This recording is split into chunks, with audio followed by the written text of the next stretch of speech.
All right, we are at Liberty Fest, New York City, and we are talking with the notorious wearechange.org, Luke Rudkowski. What are you doing here, Luke? Checking out the Liberty event that's happening here. A lot of interesting people, a lot of interesting speakers, and a lot of good energy. A lot of interesting and creative and informed people here. What a lot of people don't know is I first met you in Tampa at Paul Festival and at the RNC convention. Tell my viewers and my readers a little something about you. What is We Are Change, and what exactly is it that you do? I think about that every day and I don't have a clear answer. To be honest with you, We Are Change is just the idea that the only thing constant is change, and it's a basic idea that we should grasp that and to create something positive and something good with that change, and not the same old reoccurring statuses of where we're at. And instead of stagnation, we want to be proactive in the future, and you can only do that if you truly believe in yourself and you believe in an idea and you believe in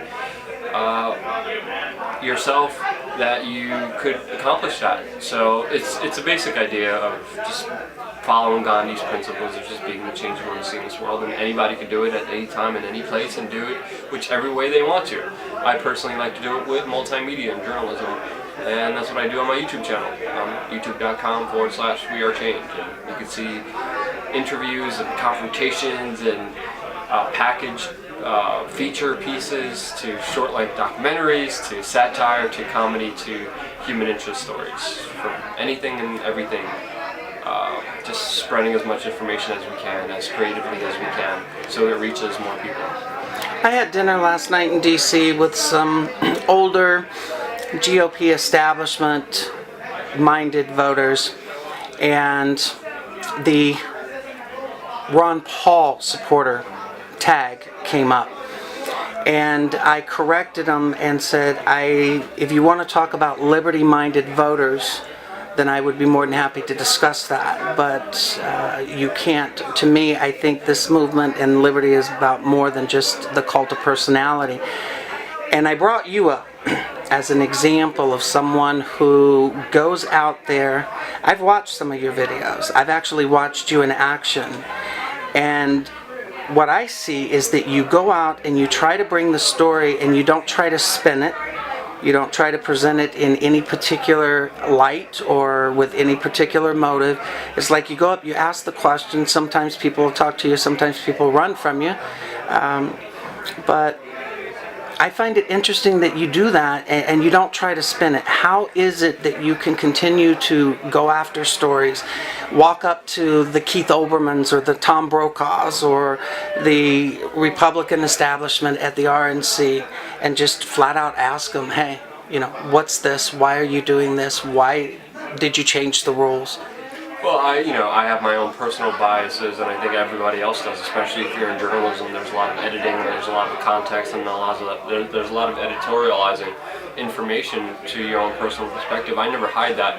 It's questions that I personally have myself that I find interesting, and I don't think anybody should be beyond being asked a question to, whether it's in the so-called Liberty Ron Paul movement, or whether it's somebody on the neoconservatives, or someone on the Democratic side or Republican side. I think we all, a healthy dose of questioning goes a long way. And now in this day and age of information, sharing that and showing where people stand can be available at a moment, at an instant, and at a snap of a finger. It's there. It's for you to see. It's for you to make your own judgments. And doing activism before, I found out the best way to lead somebody to the so-called truth is not by telling them, but by asking questions. And by asking the questions, the truth will come to that individual, to that person.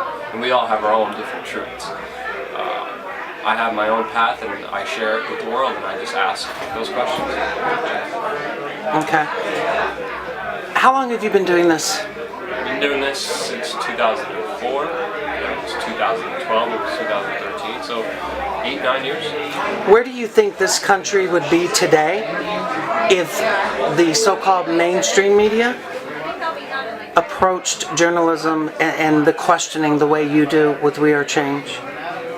I don't want to sound arrogant, but I think mainstream media is broken. Journalism is broken at this point in time that we are living in, and you see that just by average citizens doing their jobs for them online and getting a better reception and better audience than mainstream television. And if we just were able to ask the tough questions, especially right before Iraq, there probably wouldn't have been an Iraq war. If we were to just ask questions right after 9/11, instead of just waving the flag and going along with everything the government said because there's a huge moment of fear. If we just asked the right questions, history would be totally different.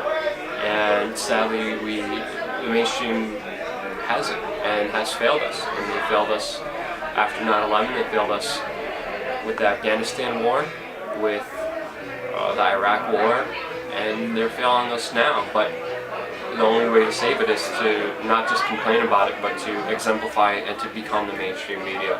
So we're going to see, I can't give you an exact answer to what's going to happen, what would have happened if journalists were asking the right questions. I can only say we'll see what will happen when that occurs in a couple of years, when people on the internet become more prominent and are able to get that information out more and more, and are able to do the job better. What do you see taking place now? I'm going to give you an example. You mentioned that we probably wouldn't have the Iraq War if we had asked the right questions after 9/11. Why are we going through this? In my opinion, and this is just my opinion, if you don't agree with it, that's fine. It seems that Syria, Libya, Egypt, it seems like these things are being provoked, and they're being provoked by us.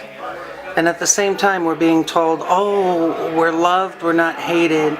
You've got the incident with Ambassador Stevens. It's blamed on a YouTube video that you and I both know nobody even heard of until they put it out there. But the country as a whole tends to take these things at face value and accept them as being fact. And here we are, almost a month later. Actually, we are more than a month later. And now the truth's coming out, that it was an attack, that it had nothing to do with the video, and that we've been lied to. How do you believe what politician or what candidate to support? You know, people tell me, well, do you want Romney or Obama? And I'm at the point now to where personally, I hate Obama, but, you know, that's just me. But Payday said something to me back in June that I found somewhat interesting, and that is, it's like Goldman Sachs. You just don't know which one's Goldman, which one's Sachs. So where do we go from here? What do voters do? How do they make decisions at this point? You don't put any man above yourself, and you look within yourself for the answers, and you don't depend on anybody to do that for you. And we can only do that with information being spread and aggregated correctly, which a lot of people are working on. The time will come when this will happen, but we're not there yet. We're not. How old are you, if I might ask? 26. You're 26 years old. You've been doing this since 2004. And I don't want to sound like I'm patronizing, but what you do is something that people, with twice the amount of experience, still haven't been able to do. They can't get motivated to do it, or they don't want to do it. What drives you other than you looking within yourself for answers? I question that myself a lot of times. A lot of times I get down and I'm not motivated. And a lot of times I just realize that we could be complacent and we could allow these things to happen, or we could be outspoken and at least make a mark in letting other people know that we won't tolerate it. And looking at life in general and how short it is, whenever I do look at, just how short life is, it just makes me want to do something. it makes me want to do something for the benefit of society, for humanity. And the only way to do that is by providing more information. And the only way to do that is by asking the right questions to the right people. So just looking at life and how short it is and how limited of time we have here, I would rather spend it making a mark in it, trying to make it better, than just being and just not making an impact at all. Where can people go other than to your YouTube page? I know that you have a Facebook page. I know that you have a Twitter. I also know that there's one page, and I'm not sure the URL to it, where you can actually go and see your videos, because I saw some that you were live streaming from the convention. Where can people go? And I want them to go, because it's like I said, I understand you say that you have your personal biases in these things, but